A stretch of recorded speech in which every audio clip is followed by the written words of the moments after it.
नमस्कार, सवाल 10 बजे देख रहे हैं आप और आपके साथ मैं हूं रतु। शुरुआत करते हैं बुलेटिन की और आज करेंगे पाकिस्तान की। पाकिस्तान में लॉकडाउन, पाकिस्तान में कंगाली और आर्थिक बदहाली इस कदर बढ़ चुकी है कि अब राजधानी इस्लामाबाद में लॉकडाउन, कर्फ्यू जैसे हालात पैदा हो गए। सरकार के पास बिजली और ऊर्जा की कमी को पूरा करने के पैसे भी नहीं हैं, जिसके चलते अब रात 8 बजे ही पूरे शहर की बत्ती गुल करने का आदेश जारी कर दिया गया है। कंगाल पाकिस्तान की हालत ईरान जंग ने और ज्यादा खराब कर दी है। पाकिस्तान के पास महंगे दाम में पेट्रोलियम खरीदने के लिए डॉलर का गंभीर यहां पर जो स्थिति है वो बनते हुए नजर आ रही है। इसके चलते वो तेल बचाने के लिए फिर से कोरोना युग में पहुंच गए हैं। तस्वीरें किसी कोरोना काल के लॉकडाउन की नहीं है और ना ही इस्लामाबाद में कोई दंगा हुआ है, लेकिन पाकिस्तान की राजधानी में जो सन्नाटा पसरा है वो किसी कर्फ्यू से कम नहीं है। रात के ठीक 8 बजते ही चमचमाते बाजार बंद हो गए, सड़कों पर अंधेरा छाया हुआ नजर आया। कंगाली की कगार पर खड़े पाकिस्तान को अब खुद को बचाने के लिए पावर कट का सहारा लेना पड़ा। पाकिस्तान सरकार के पास ना तो विदेशी मुद्रा भंडार बचा है और ना ही महंगे दाम पर ईंधन खरीदने की ताकत। नतीजा ये हुआ है कि इस्लामाबाद जिला प्रशासन ने 1 जून से पूरे शहर में नया फरमान लागू कर दिया है। इस नए नियम के मुताबिक सभी बाजार, दुकानें और शॉपिंग मॉल रात 8 बजे तक हर हाल में बंद करने होंगे। ये कोरोना काल के दौरान जब कर्फ्यू लगा था, जब तस्वीर आई थी, वैसी ही हूबहू। पाकिस्तानी हुक्मरानों का दावा है कि यह फैसला मजबूरी में लिया गया है। पश्चिम एशिया यानी कि मिडिल ईस्ट में जारी संघर्ष की वजह से दुनिया भर में ऊर्जा की आपूर्ति पर भारी दबाव है। तेल और गैस की कीमतें आसमान छू रही हैं। ऐसे में पाकिस्तान सरकार ने अपने घटते खजाने को बचाने के लिए पूरे देश को अंधेरे में धकेलने की शुरुआत राजधानी इस्लामाबाद से ही कर दी है। यहीं से ये फरमान लागू किया है। प्रशासन ने चेतावनी दी है कि जो भी व्यापारी रात 8 बजे के बाद दुकान खुली रखेगा उस पर सख्त एक्शन होगा, सख्त कार्रवाई होगी। इस फैसले में इस्लामाबाद के व्यापारी बेहद गुस्से में है, क्योंकि रात के वक्त ही बाजारों में रौनक होती है, जो अब पूरी तरीके से गायब हो चुकी है। साफ है कि जो पाकिस्तान कभी कर्ज के इशारे पर, कर्ज के सहारे पर ऐश कर रहा था, आज उसी की हालत ये है कि रात गुजारने के लिए भी पाई पाई का हिसाब रखना पड़ रहा है, पाई पाई का हिसाब। और आज इस खास शो में अपने खास मेहमानों से समझेंगे कि क्या पाकिस्तान ऊर्जा बचाने की कोशिश कर रहा है या आर्थिक संकट की मार अब राजधानी की रफ्तार पर भी साफ दिखाई देने लगी है। ये सिर्फ लीपा पोती पाकिस्तान में चल रही है। क्या असल वजह है, इसी पर करेंगे बड़ी चर्चा। हमारे साथ खास मेहमान भी जुड़े होंगे, तारुफ करवाऊंगी, लेकिन उससे पहले जरा आप इन तस्वीरों को देखिए। कंगाली का आलम पहले से ही पाकिस्तान में था, लेकिन उस कंगाली के बीच जो तस्वीरें सामने आ रही है, जो हुक्मरानों की सच्चाई को पूरी तरीके से जग जाहिर कर रही है। जल्दी से कुछ डिटेल्स आपके सामने रख देते हैं, जो डिटेल्स यहाँ पर सामने आ रही है, जहाँ किस तरीके से इस वक्त जो हालात बनते हुए नजर आ रखे हैं। चाहे बात सड़कों की करे, बाजारों की करे, दोनों ही वीरान नजर आ रहे हैं। डिटेल्स क्या सामने आ रही है वो भी आप देखिए। टाइमलाइन कैसी, पाकिस्तान में लॉकडाउन की टाइमलाइन ऐसे है कि मार्च 2026 से पहली बड़ी पाबंदी देखने को मिली। ईरान युद्ध के बाद पाकिस्तान में सुरक्षा हालात बिगड़ गए। अब कई शहरों में कर्फ्यू जैसे हालात हो गए।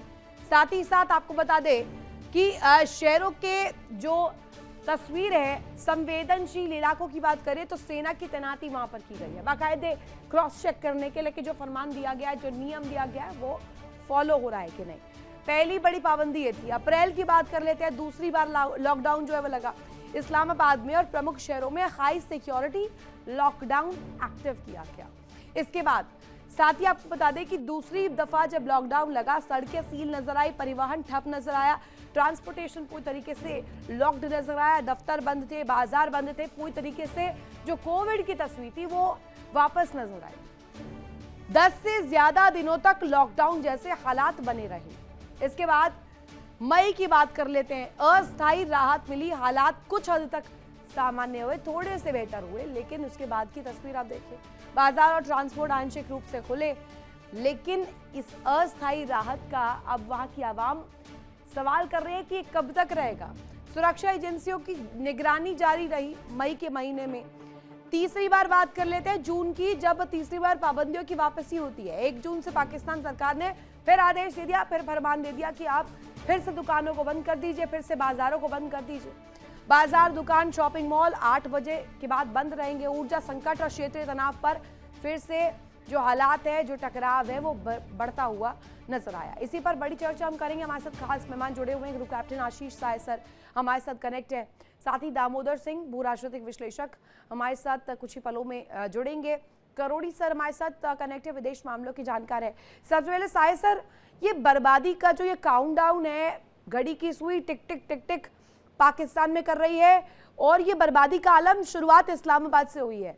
हम देख रहे हैं मार्च की तस्वीर हमने दिखाई, अप्रैल में क्या हुआ, मई में क्या हुआ, अब तो जून में बाकायदे फरमान दे दिया है और सेना एक्टिव होकर काम कर रही है, चेक कर रही है कि 8 बजे के बाद दुकानें खुली हैं या नहीं खुली हैं। ये कौन सा कंगाली का नया चैप्टर पाकिस्तान में खुला है? ये बहुत ही सीरियस इंडिकेटर्स होते हैं। हमें ये बात समझनी पड़ेगी कि एक तरफ तो चूंकि हम इंडियंस हैं तो हम पाकिस्तान के बारे में ऐसा नोशन है वर्ल्ड में कि हम बायस्ड रहेंगे अगेंस्ट पाकिस्तान, लेकिन एक ऑब्जेक्टिव एनालिसिस के हिसाब से ऋतु, ये बहुत सीरियस इंडिकेटर, कोई भी गवर्नमेंट इररिस्पेक्टिव हो, पाकिस्तान हो, बांग्लादेश हो, नेपाल हो, कोई भी गवर्नमेंट जब इस तरह के मेजर्स पीस टाइम में लगाती है, जब वो युद्धरत नहीं है, तो इसका मतलब कि वो सारे वो चैनल्स बंद हो चुके हैं जिनसे वो रिकवर कर सकते थे, सिस्टम को बचा सकते थे। क्योंकि बिजनेस को, इंडस्ट्रीज को स्लो डाउन करना किसी भी इकोनॉमी के लिए, और पाकिस्तान की इकोनॉमी तो वहाँ की इन्फ्लेशन ऋतु अभी डबल डिजिट्स में है। तो डेवलपिंग नेशन में डबल डिजिट इन्फ्लेशन एक फेल्ड इकोनॉमी का इंडिकेशन होता है। तो ऐसे वक्त पे अगर उन्होंने इस तरह के पाबंदियां लगाई हैं और कई बार रिपीट किया है, इसका मतलब कि वो इकोनॉमिक मैनेजमेंट में पूरी तरह तो फेल थे ही। उनका जो जीडीपी है स्लो डाउन होता जा रहा है, उनका जो रेवेन्यू टर्नओवर है वो कम होता जा रहा है। ये एक के बाद एक लोन में जो फंसते चले जा रहे हैं, आईएमएफ का, वर्ल्ड बैंक का, क्योंकि पाकिस्तान को अमेरिका की तरफ से प्रेशर करके, गल्फ कंट्रीज की तरफ प्रेशर करके, इन्फ्लुएंस करके, कुछ गारंटर्स बना के इनको लोन मिलता जाता है। तो ये प्रेजेंट क्राइसिस से मैनेज कर लेते हैं, लेकिन इनकी जनता ये नहीं समझती कि एक दिन ये लोन इतने हो जाएंगे कि इनका रीपेमेंट नहीं कर पाएंगे और फिर इन पे सैंक्शंस लगने शुरू होंगे।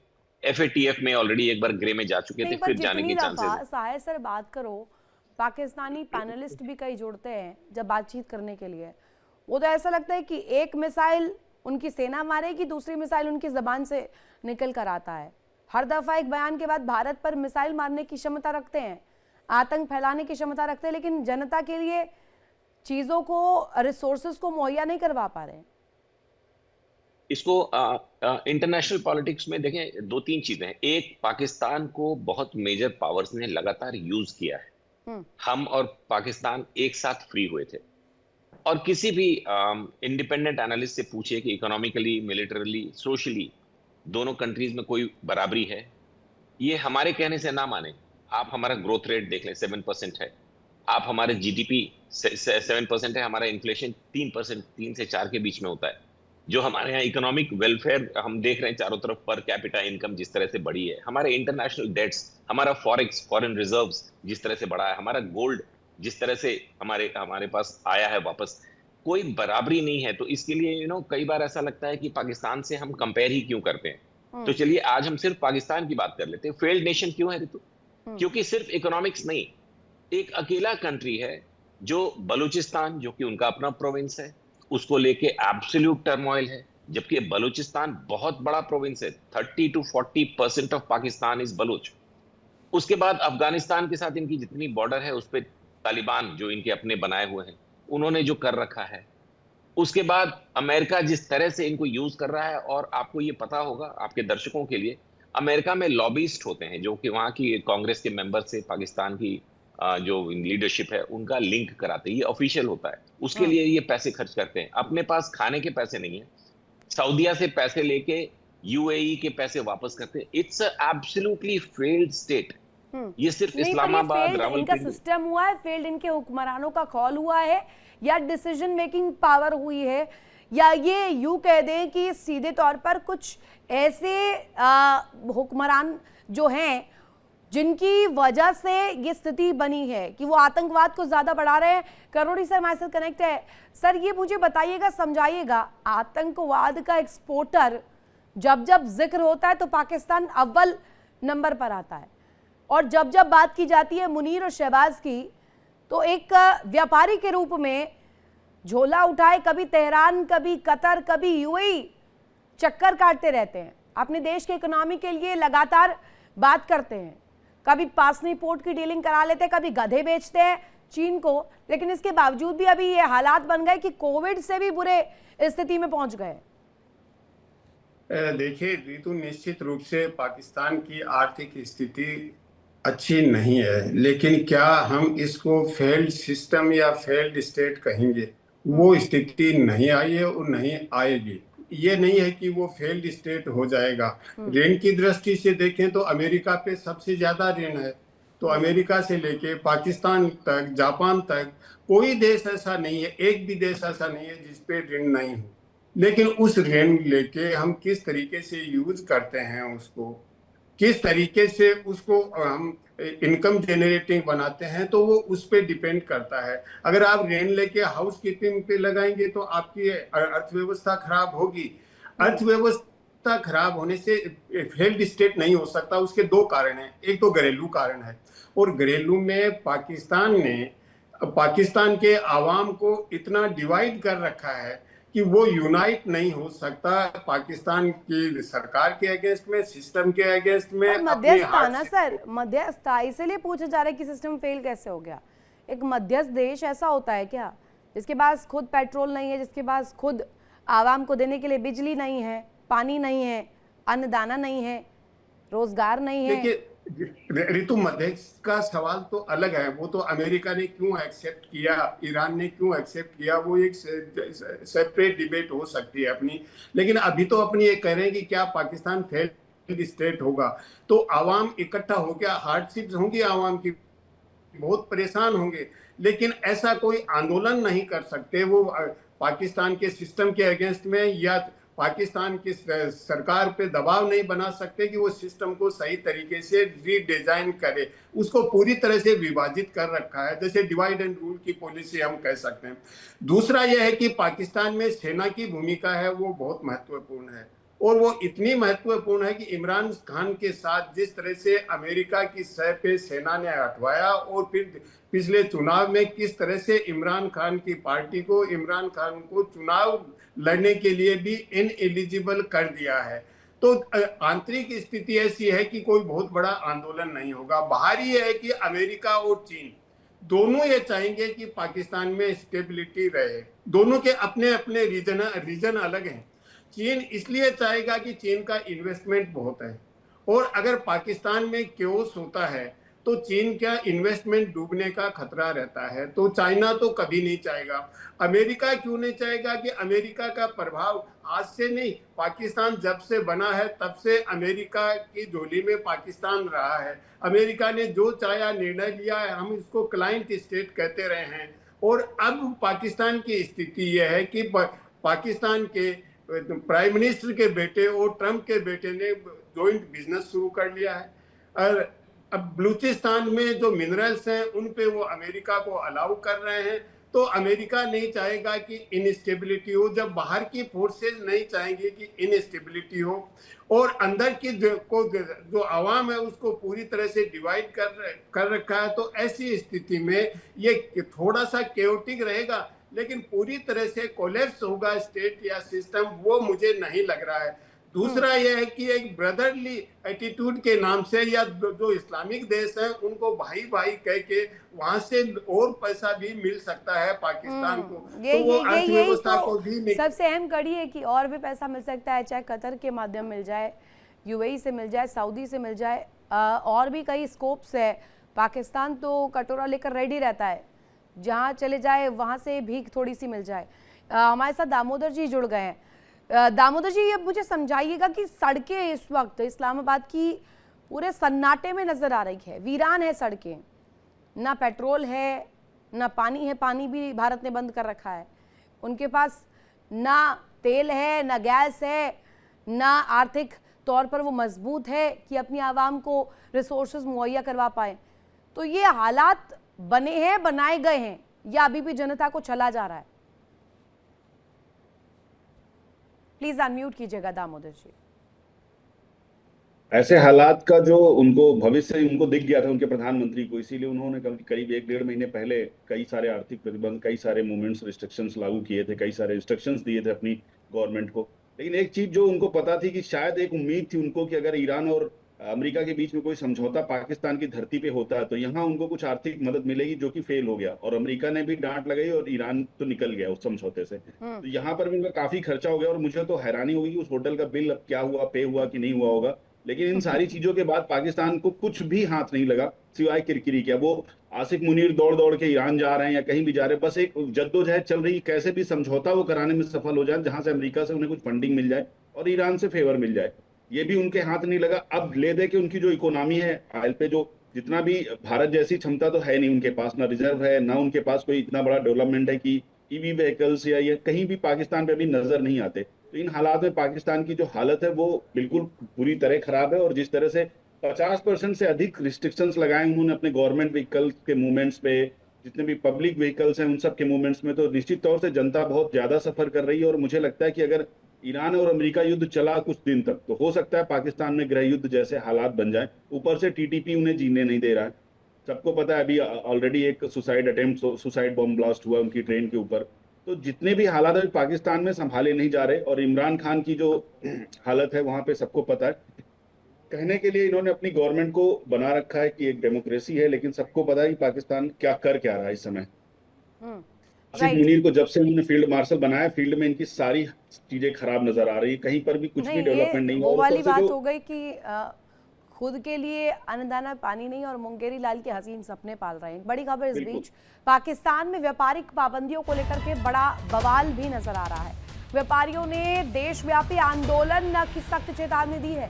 इस्लामाबाद का हर छोटा बड़ा व्यापारी सड़कों पर उतरेगा। महंगाई हो, बढ़ते टैक्स हो, इस बीच अब और नुकसान बर्दाश्त तो नहीं किया जाएगा। जो ट्रेडर्स एसोसिएशन है पाकिस्तान में, उसकी तरफ से ये सीधे सीधे बड़ी चेतावनी के रूप में कहा गया है, इस बात को रखा गया है कि इसे डिस्क्लेमर के रूप में ले लीजिए। महंगाई का, टैक्स का असर अब आवाम पर पड़ रहा है और साथ ही साथ उन व्यापारियों पर सबसे ज्यादा पड़ रहा है। साहिर सर, प्लीज इस पर जरा आप अपनी टिप्पणी कीजिएगा। ट्रेडर्स एसोसिएशन कह रहा है कि ये जो हालात है ये बने नहीं है, ये बनाए गए हैं, क्योंकि आर्थिक मंदी तो पूरी दुनिया में है, लेकिन वहाँ की जो हुकूमत है वो पूरी तरीके से रेडी है कंजर्वेटिव प्लान्स के साथ। बट पाकिस्तान एक ऐसी कगार पर पहुंच गया कि महीने दर महीने लॉकडाउन लगाना पड़ रहा है उन व्यापारियों को। क्या रितु, मैंने बहुत ही कंसिडर्ड कॉल के बाद पाकिस्तान को फेल्ड स्टेट बोला है। मैं भावावेश में या पॉलिटिशियंस की तरह बात नहीं कर सकता, मेरी अपनी एनालिसिस है। फेल्ड स्टेट डिक्लेयर करने के लिए जो इंडेक्सेस होते हैं उसमें 6-7, मैं अपनी बात कर रहा हूं कि आपके यहां सिविल ऑर्डर कैसा है। तो पाकिस्तान में जब हमने सिंधु जल समझौता किया था 1960 में, हम में से कोई पैदा नहीं हुआ था, उस वक्त से कूप्स होते रहे। सेना ने सरकार को, सरकार ने सेना को, फिर टॉप जनरल्स का, टॉप लीडरशिप का मर्डर, और वो अभी तक इमरान खान और जनरल मुनीर तक। तो एक सिविल व्यवस्था का टर्मोइल जो कि इंटरनेशनल प्लेटफॉर्म पे सबको मालूम है कि एक छोटा सा कंट्री अपने यहाँ की सिविल व्यवस्था हमारे साथ ही इंडिपेंडेंट हुआ था और उसके बाद से एब्सोल्यूट टर्मोइल में है। सेना versus civil government, government versus ultras, सेना और अल्ट्रा मिलकर आईएसआई के साथ दूसरे देशों में प्रॉक्सीज भेजना, एक सिविल हो गया। दूसरा इकोनॉमिक इंडेक्स होता है। इकोनॉमिक इंडेक्स में अगर मैं टेक्निकल बात करना चाहूं, हालांकि अवॉइड करना चाहिए, as a economics post graduate I can tell you, Pakistan is in a debt trap. Debt trap का मतलब होता है कि आप जो लोन लेते हैं उससे दूसरे लोन की भरपाई कर रहे होते हैं, जबकि कायदे से जो डेट ट्रैप के बाहर की कंट्रीज होते हैं वो लोन लेते हैं तो अपना इंफ्रा, अपना जीडीपी बढ़ाते हैं, प्रोडक्शन बढ़ाते हैं, इंडस्ट्रियल करते हैं, उससे पैसे कमाते हैं और फिर लोन वापस करते हैं। लेकिन डेट ट्रैप एक टेक्निकल वर्ड है जहां आप लोन लेकर लोन वापस कर रहे हैं किसी का, जो कि इन्होंने आईएमएफ से लोन लिया हुआ है और अब सऊदी से लेके उसको वापस कर रहे हैं। आपने यूएई से लोन लिया हुआ है, अब सऊदी से अमेरिका से पैसे लेके उसको वापस कर रहे हैं। डेट ट्रैप में है ये। तीसरा, अपने अगल बगल की कंट्रीज, इनका अफगानिस्तान के साथ, इनका बलोच के साथ, इनका पीओके में और वेरियस इश्यूज पे, ईरान के साथ स्कर्मिशेस, वहां पे ये मैनेज नहीं कर पाए। यहाँ की करप्ट मिलिट्री जो लीडर्स हैं, रूलर्स हैं वहां के, उनका जो कंडक्ट है, वो एक कहावत होती है ना शायद से, जिनके घर खुद शीशे के होते हैं वो दूसरों के घरों पर पत्थर नहीं मारा करते। खुद के घर में कुछ है नहीं और कश्मीर चाहिए, ऑब्सेस्ड है कश्मीर से, जाते बीजिंग में इनके शहबाज साहब बात करने। ये इनका एक, मैं फिर से वो वर्ड यूज करूंगा रितु, ये इनका रक्त चरित्र है। इनको थोड़े से पैसे दे दो, ये गोला बारूद मिसाइल इनको दे दो, ईरान को दे दो, सीरिया को दे दो, पैसे मिलते ही, फॉरेन एड मिलते ही इनको गोला बारूद इकट्ठे करने, अंडरग्राउंड मिसाइल स्टोरेज बनानी है, परमाणु हथियार बनाने, लोगों का खाना पीना, दूध के दाम, चावल की पैदाइशी, कुछ नहीं देखना है। सब पता नहीं क्या मानसिकता है इनकी, कौन इनका दुश्मन है, कौन पाकिस्तान में जाके रहना चाहता है। इन एनी केस वहां के लोग बाहर जाके अपने को इंडियंस बताते हैं। तो अब इस वजह से इनका ये टैगिंग ऑफ फेल्ड स्टेट है। अब इनकी एनर्जी क्राइसिस कर लीजिए। चुपचाप इन्होंने ईरान के साथ अमेरिका को धोखा देते हुए अपने बहुत से जहाज शुरू में मार्च अप्रैल में मंगा लिए, फिर उसमें से 6-7 जहाजों पे अपना फ्लैग लगा के ईरान से बाहर निकाला, फिर उसको अमेरिका भेज दिया। अमेरिका पाकिस्तान को, एक आपको 10 सेकंड का एग्जांपल देता हूं, जब भी कोई कार और स्कूटर का एक्सीडेंट होता है ना, तो आमतौर पे ऐसा होता है कि सारे, क्योंकि गाड़ियां, स्कूटर, मोटरसाइकिल ज्यादा होती है, वो कार वाले को पीट दो बिना ये जाने की गलती किसकी थी। ये जो गरीब फेल्ड नेशन है ना, सारे दुनिया के देश इनको हेल्प करने आते हैं क्योंकि इंडिया से उनको चैलेंज दिखता है। अमेरिका को पाकिस्तान को सपोर्ट करने का मेजर रीजन है, ये भी बहुत बड़ा मुद्दा है जियोपॉलिटिकल वर्ल्ड में, कि पाकिस्तान को अगर कुछ देश मुंह भी लगा रहे हैं, सुन भी रहे हैं, वो भी सिर्फ भारत से कंपटीशन करना चाहते हैं, compete करना चाहते हैं। अंदर खाने सामने आकर के लड़ने की या compete करने की क्षमता नहीं है, तो दबे पाव पाकिस्तान का सहारा ले रहे हैं, एक प्रॉक्सी के रूप में ये आगे एसिमेट्रिक रूप में बढ़ाना चाहते हैं। बहुत शुक्रिया, आप सभी कनेक्ट हुए। मेरे पास वक्त इतना ही था, कीमती वक्त देने का आपके लिए बहुत शुक्रिया। इसी के साथ यहाँ रुकेंगे बहुत छोटे से ब्रेक के लिए। ब्रेक के उस पार भी खबर लगातार जारी है। इंडिया डेली आपके स्मार्ट टीवी पर मौजूद है। इंडिया डेली 24/7 देखिए आप इन सभी प्लेटफॉर्म्स पर लाइव।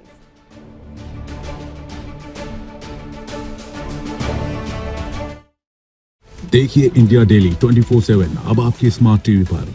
इंडिया डेली मौजूद है सभी डिजिटल प्लेटफॉर्म पर लाइव और लगातार। इंडिया डेली 24/7 हर दिन राष्ट्र को समर्पित।